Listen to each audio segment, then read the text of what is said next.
こちらの DP700 という製品はですね、今回2種類の特徴を備えておりまして、一つは、アシンマトリックスという、弊社の一番の売りとなっております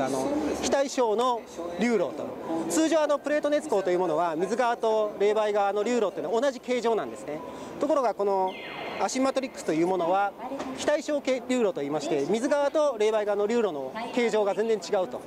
それによって効率を大幅にアップすることができているというのが一つの特徴です。でもう一つは、そのアシンマトリックスによってこういった非常に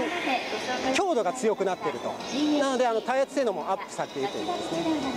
それで性能がアップすることで大きな能力を得られるにもかかわらず、非常にコンパクトになっていると。ですから他のメーカーさんの製品と比べても、大きさは同等なんですけど、性能的には1.4 倍ぐらいの性能が得られるという製品です。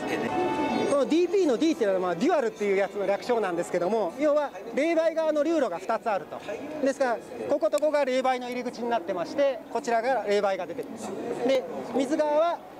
こちらから入って上から入って下から出てくる、そういった構造になっています。こちらの製品はですね、2年前にプロトタイプとして展示させていただいたんですけども、今回正式な製品としてリリースさせていただきましたので、ぜひともDP700 をよろしくお願いいたします。